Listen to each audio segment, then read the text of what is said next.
আমি যখন মৃত্যুবরণ করব, আমার লাশ নিয়ে অনেকে বিরক্ত হয়ে যাবে।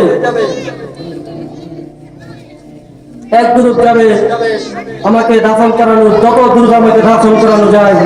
আরেক গ্রুপ যাবে আমার কবর খোলানোর জন্য। আমরা মানুষ, আমাদের কিসের এত অহংকার? আজকে যদি আমরা মৃত্যুবরণ করি, আগামীকালকে আমাদের 2 দিন হয়ে যাবে। শরীর, জীবন এগুলো নিয়ে কোনো বড়াই নেই। অহংকার, ব্যস্ততা,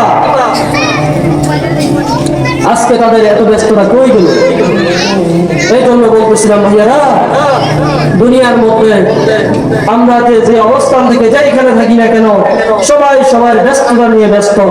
মালাকুল মাউত যদি আপনার সামনে উপস্থিত হয়, তাহলে আপনার আর কিছুই করার নেই।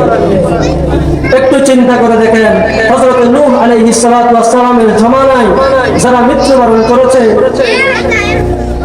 হযরত আদম আলাইহিস সালাতু ওয়াস সালামের জামানা থেকে আজকে পর্যন্ত যত মানুষ দুনিয়া থেকে চিরবিদায় হয়েছে, একটু চিন্তা করে দেখেন তাদের কবরের অবস্থান, তার কবরের হালতগুলো কেমন করে যাচ্ছে।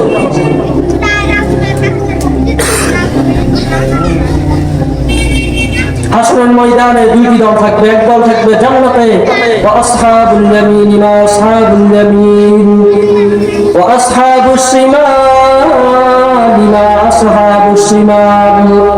হাশরের ময়দানে ডান দিকে একটি দল থাকবে, হাশরের ময়দানে বাম দিকে একটি দল থাকবে।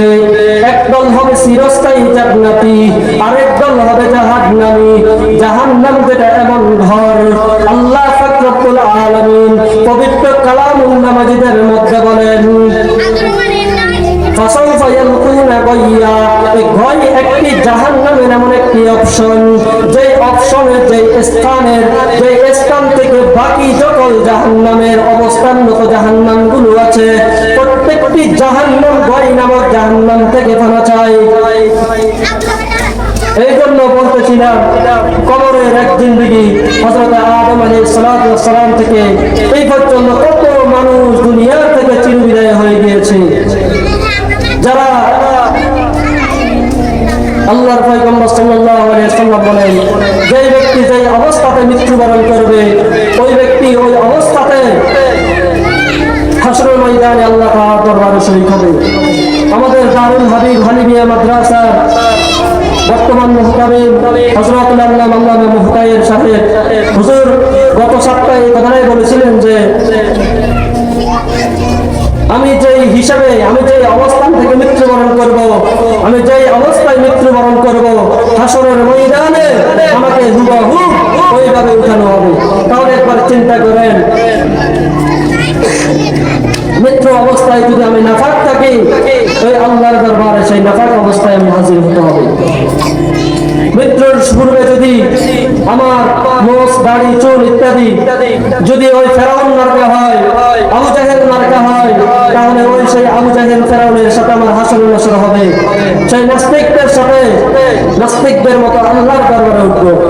এই জন্য সর্বদা আমরা চেষ্টা করব সর্বদা ঈমানী হালতে থাকার জন্য, এবং সর্বদা মৃত্যু যাতে, এখন আজরাইল আমার কাছে আসবে, আমি এই অবস্থাতে মালাকুল মউত যদি আমার উপস্থিতি আমাকে চাই, আল্লাহর দরবার থেকে অনুমতি আসে, এই অবস্থাতে যাতে আমি আল্লাহর দরবারে ঈমানের সাথে এবং ওযু অবস্থায়, পাক পবিত্র অবস্থায় আল্লাহর দরবারে হাজিরা দিতে পারি, এমন অবস্থা যেন আমাদের সর্বদা থাকে।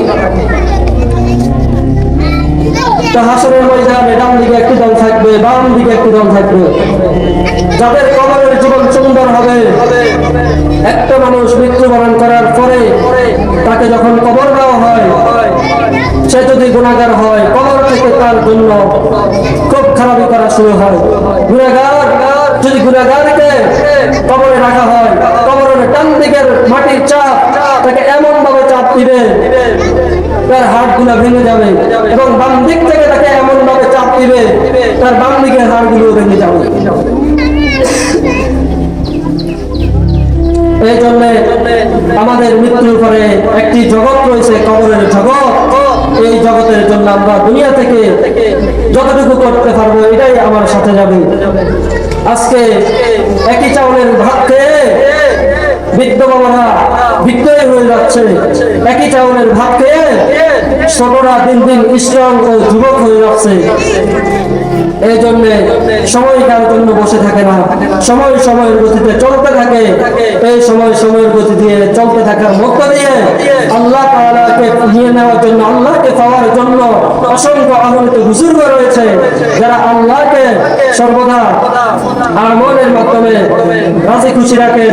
এখন সময় সময় অবস্থান থেকে সময় চলে যাবে, আমি আর আপনি যদি আল্লাহকে রাজি খুশি না করতে, এই যে হযরত মূসা আলাইহিস সালামের জমানা থেকে এই পর্যন্ত যতগুলা মানুষ মৃত্যুবরণ করেছে, দুনিয়ার থেকে চিরবিদায় হয়েছে, তারা এক কবরে হাজার হাজার বছরের একটি জিন্দেগি পার করতেছে। আমাদের ওরকম একটি জিন্দেগি পার করতে হবে। যে ব্যক্তি কিয়ামতের দিন মৃত্যুবরণ করবে সেই ব্যক্তিও 40 বছর ওই কবরে থাকা লাগবে।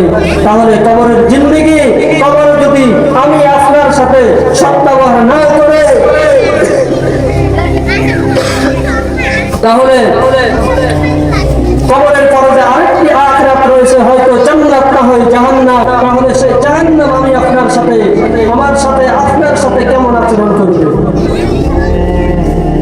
আল্লাহর পয়গম্বর সাল্লাল্লাহু আলাইহি ওয়াসাল্লাম হাদিস শরীফের মধ্যে বলেন, قال رسول الله صلى الله عليه وسلم أول ما يحاسب به العبد يوم القيامة الصلاة।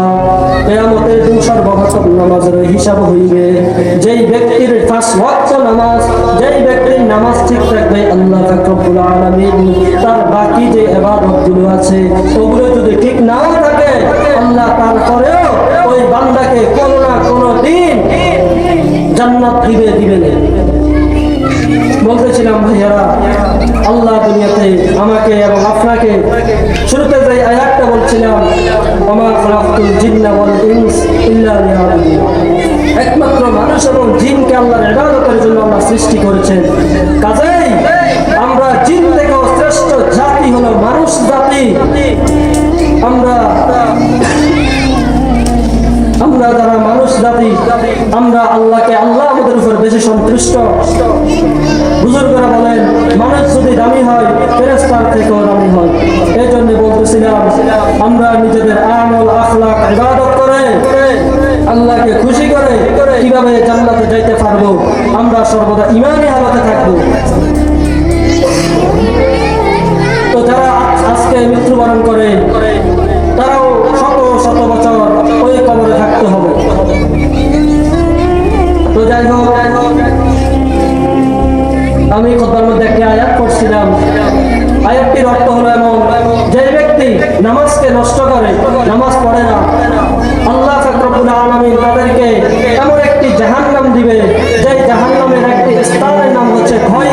আর ভয় এটা এমন স্থান, যে স্থানের মধ্য থেকে বাকি জাহান্নামগুলো আল্লাহর দরবারে শুধু ফানা চাইতে থাকে। এই জন্য আমরা নামাজে অবহেলা করব না এবং সর্বদা নামাজ পড়ার চেষ্টা করব।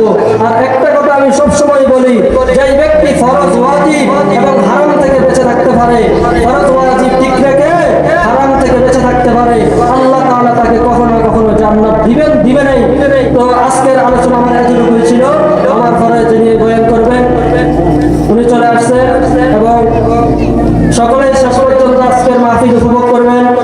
আজকের মাহফিল আমাদের হেদায়েতের উদ্দেশ্যে এই মাহফিলগুলো আয়োজিত হয়। তো সকলে ভালো থাকবেন। ওয়া আখিরু দাওয়ানা আলহামদুলিল্লাহি রাব্বিল আলামিন।